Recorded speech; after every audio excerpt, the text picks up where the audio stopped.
Have you ever been in a situation where you are absolutely convinced, 100% convinced that you know what someone else is thinking about you? I think the answer to that for all of us is yes. We'll even say, well, they think I blah, blah, blah, and then we'll take action accordingly. But the question is, are you actually correct? Do they really think that? Let's talk about it.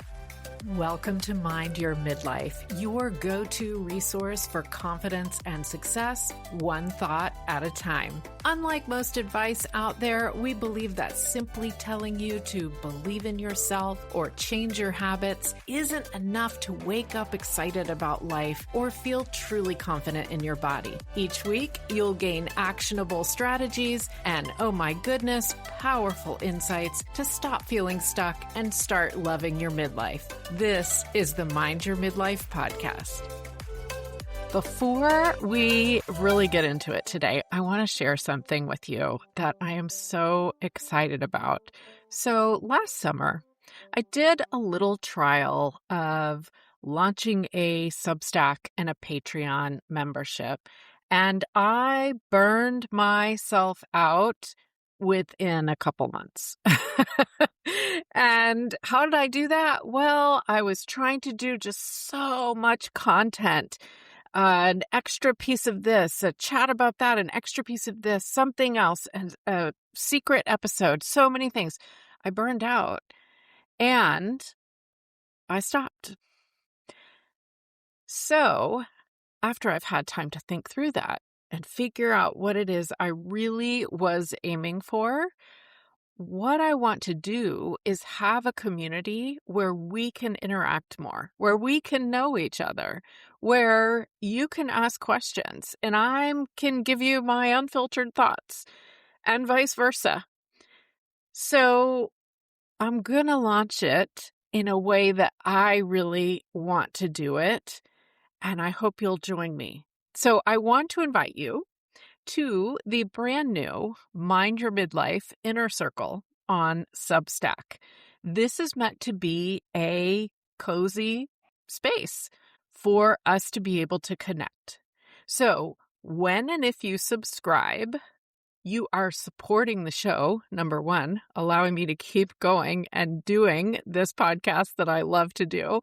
Number two, you will get ad-free episodes, every new episode ad-free in video form as well, and weekly unfiltered thoughts from me in some extra little audios and a private chat where we can all lean on each other. During the month of July 2026, as we launch, you can get 20% off the annual membership fee. I would love to see you there as a founding member. Thank you so much. Thank you so much for supporting my work and this podcast that I love. I can't wait to see you there.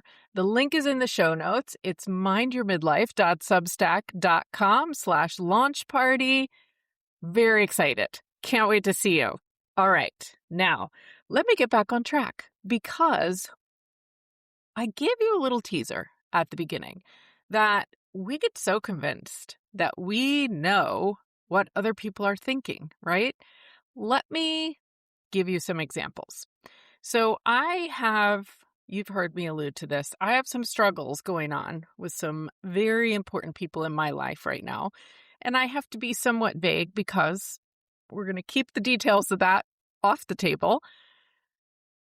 And I have been, for a while now, fairly sure that they think that I was not being kind, or maybe I was not being authentic, I was being judgmental, some combination of that. Maybe I don't like them. And I was really struggling with that because I have been believing that that's what they believe. And so I'm creating a struggle for myself where I'm trying to swallow that. I'm doing my tapping. I'm trying to feel through it, and it's hard. And so I have to ask myself, what if that's not true? What if that's not actually the problem?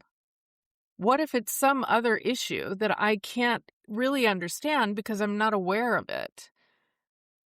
If that is the problem, it's going to be hard. I'm going to try to figure a way through it. And we don't know. They never said any of those things. I don't know. So I was pondering this, and it just got me thinking. We get ourselves into this trap all the time. How many other times have I done this? How many other times have you done this?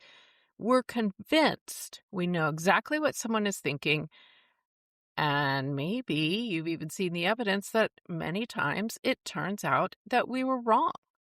I went and looked in some articles related to therapy, related to counseling, related to how the brain works. And I found some research, and this was actually done by a psychiatrist way back in the 1960s and then repeated a few times since.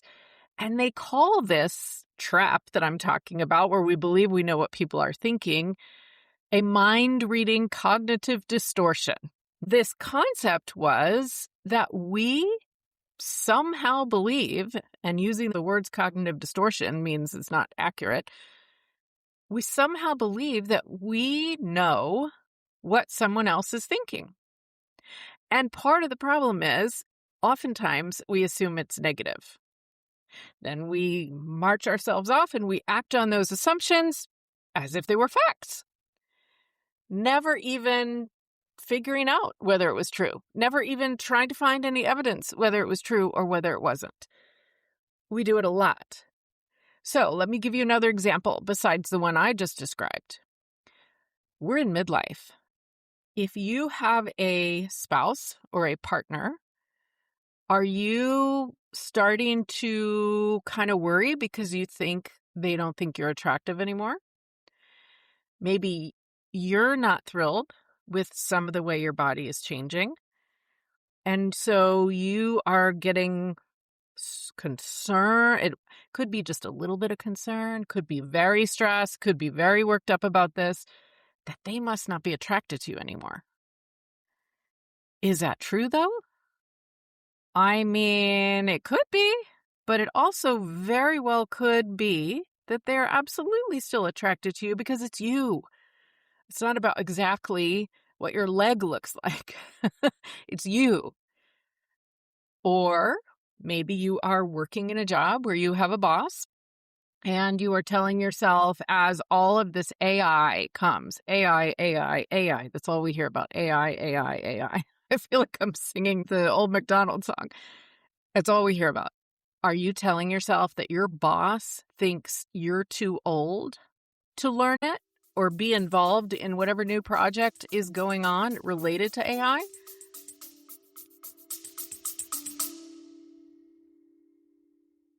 Let's pause for a quick second because I want to let you in on how I start every single morning. At this stage of life, I absolutely refuse to deal with a 20-step morning routine. You have heard me say that. I just want to feel my best. For more than 2 years, my non-negotiable has been this one simple duo. It easily checks off my daily veggies, probiotics, vegan collagen builder, all at once. And it gives me great, clean energy. And I literally never travel without it. If you want to streamline your mornings with healthy habits, check out the Green Synergy Elixir and Energy Fizz Duo over at CherylPFisher.com/greens. Because maybe you're worried that it's going to be hard for you to learn, but you don't know what your boss thinks unless your boss has actually told you. You don't know. You could be completely wrong. Your boss could be thinking, thank goodness I have someone with so much work experience that can work on this project where we go into this new technology. You could be completely wrong about what that boss thinks. And interestingly, a lot of times we start projecting, and I am convinced I see this in politics a lot, although we're not talking about politics really on this podcast episode, but maybe you'll recognize what I mean. Projection happens a lot where we have our own uncomfortable feelings, like we're not happy with our body, or we feel we may have done something that made someone else uncomfortable, or we feel worried about being involved in this new AI project because we feel worried that we can do it. And so we project that and make that be what someone else must think. It's kind of a defense mechanism. And this is classic Freud as well as others. Classic. So if you are thinking that your friends and family think that your career pivot is a joke, how could you be doing this? It could very well be that you are questioning it. And so you're projecting those thoughts onto them. We assume other people are judging us for the exact things we're currently judging ourselves for. And it may be that, it may not be that, but that is a classic defense mechanism that we all sometimes use. So as I was thinking this through, I just don't want to leave you frustrated that other people have all these thoughts that you've just made up, and oh well, tough luck. We're going to figure out some ideas on what we can do. And this made me think about the book that I really love and refer to a lot. If you're watching the video, you can see it. So Tara Mohr, I think is how you say her name, wrote a book called Playing Big. And this is something that coaches use a lot. But the second part of the title is Practical Wisdom for Women Who Want to Speak Up, Create, and Lead. I will put this on CherylPFisher.com/read so that you can grab it if you want it, because isn't that what we're talking about here? Come on now. And she has a chapter in here called Unhooking from Praise and Criticism. So what we're going to do is we're going to go a step farther, and we're going to ask ourselves, okay, if we recognize that we don't know for sure what that other person is thinking, because how would we know? Then how do we proceed? What should we do? We're going to figure it out. By the way, I just had to pause and change my glasses. I know that many of you will understand because I need the glasses that have the reading part in them. Huh. Midlife, that's midlife for you. Okay, so she says in this chapter, in fact, most of the fears that women have around playing bigger are about what other people will think.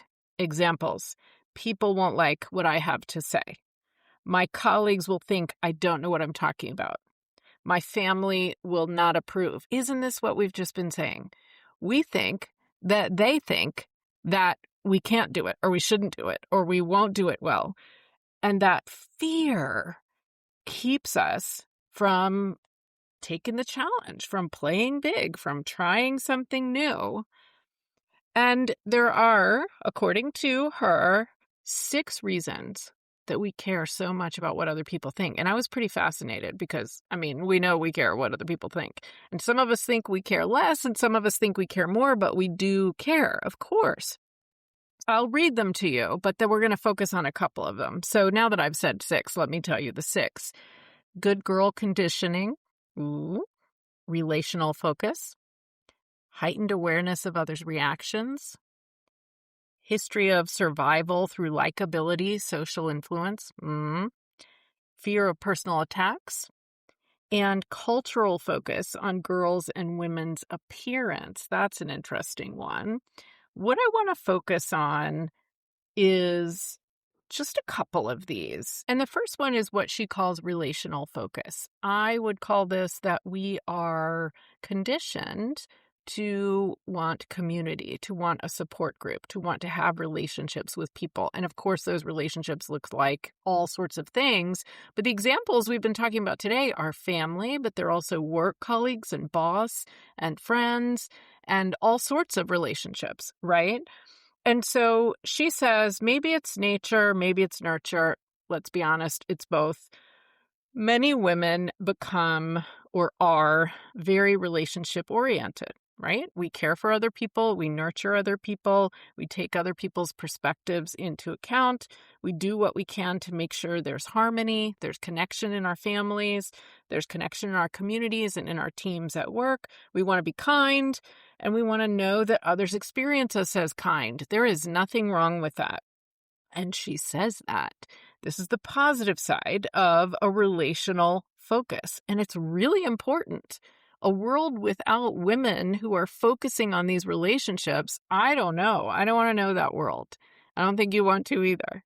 However, there's kind of a shadow side to that positive benefit. And that shadow side is when we turn away from what our gut, our intuition is telling us, or what we believe to be true, like our own personal truths, if we turn away from that because of fears that we won't belong, that we'll be sort of kicked out, if I may air quote, of the group or the team or the good relationship. When we turn away from what we really believe because we're afraid to be uncomfortable in that relationship or to be kicked out of that relationship, that is when this focus becomes a problem. That's fair. I think we can recognize ourselves in that. Another one she talks about is heightened awareness of others' reactions. And this one was interesting for me. If you are a person who reads cues from other people, be careful that you use that power for good. Because if you can really see other people's body language, their facial expressions, you are going to be a person who says, well, I know what they're thinking. Just like we've been talking about. You think that you know what they think. Maybe you do. When this becomes a problem is that it can get overwhelming. There can be all these subtle cues that maybe don't really mean anything. Maybe we're taking them to mean more than they do. She said, if a person with very high emotional intelligence, so good at reading these cues, is giving a pitch to investors, maybe this person is picking up on 10 people's moods in the room within the first few minutes. That information could be an advantage. She could shift her pitch if she senses people losing interest, something like that. She can win them over in a smart way. However, it's often more of a liability because it might make her anxious. She might worry. She might tone herself down because she sees cues from other people that maybe have nothing to do with her, and they're from the situation they were in before, and they need to do a reset, and they're in the process of doing that. So that's another place that this comes from, where we think we know what they think, and we are making ourselves smaller because of it. And then the last one, I'm going to group a bunch of hers together. It's this good girl thing. So she says, focus on our appearance, fear of personal attacks, good girl conditioning. I mean, we often get taught, maybe on purpose, maybe not on purpose, to be nice, to not rock the boat, to blend in. I got a major blend in message when I was growing up, and I don't know that anyone gave me that message on purpose. I don't actually think so. I am someone who, when I'm excited, I get kind of big and I move around and I get loud. And I don't think I'm an overwhelming person. And yet, I sometimes think other people think I am. And so I make myself smaller, if that makes sense. So it's all in there. And so what do we do about it? I can tell you that you don't know what other people are thinking. No matter what you think they're thinking, you don't know for sure. So one of the pieces of advice that I found, and this comes from cognitive behavior therapy, is to get into the habit of asking yourself, what is the evidence that this person is thinking this? And I love this question, is there another more boring explanation for their behavior. So let me say that again. What is the evidence that I know that my boss is thinking XYZ about me, that I know that my friend is thinking XYZ about me? What is the evidence? What is the concrete evidence that I know that that is a sure thing that is happening? Did they tell me? Did they tell someone else? Or am I just creating this as a story in my head? And so is there some other more simple, more blah, more boring, more everyday explanation for their behavior? Because the most simple explanation is usually right. They might have just been stuck in traffic and frustrated. They might have just gotten off a phone call that was difficult. They might have a mood because they're thinking about something completely unrelated. That happens all the time. If somebody doesn't text back, maybe they just got busy and they forgot. It doesn't necessarily mean something about you or something about me. We just don't know that. And to pull from playing big again, how do we kind of get off the hook of this, I need to stay away from criticism and I need to get praise? How do we unhook ourselves from that? Well, one of her tips that is also really powerful is feedback, negative feedback from someone, let's say, or positive, actually, doesn't tell me about me. It tells me about the people giving the feedback. Feedback doesn't tell you about you. It tells you about the person giving the feedback.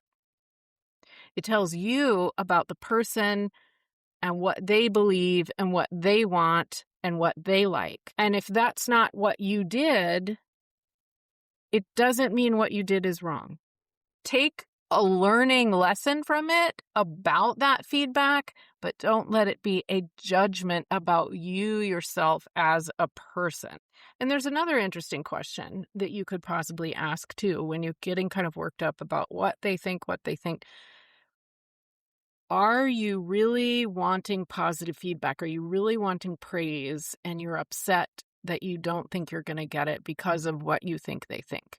And why are you really wanting praise in that situation? What's going on underneath that you're feeling like you really want that external validation?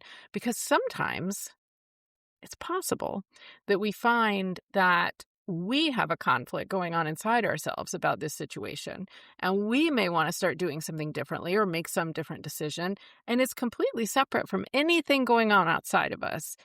But we were kind of begging for that praise a little bit because we wanted somebody else to tell us it was okay. If we can trust our gut and trust the evidence that we have and trust the simplest explanation, it's going to help. We don't know what they really think unless they tell us. What's the one thing I want you to hold on to? It's exactly that. I want you to trust yourself and take the constructive pieces of criticism with you. And just remember that you don't know what you don't know. And it's okay. Now make sure you've hit the follow button because next week we have a guest joining me and we're going to talk about how to notice when you really need a change in your life. So that's kind of a nice continuation of the beginning of this discussion. And let me just say, if you're looking for a cozy space to connect with me and with other amazing midlife women, and you want to support this podcast, come join us in the inner circle at mindyourmidlife.substack.com. You will get ad-free every new episode. You will get unfiltered tips and tricks regularly from me and access to our private chat. Come hang with us. And until next time, keep remembering, midlife is your time to take just a little bit better care of yourself on the outside and on the inside. Just a little bit more care makes a big difference.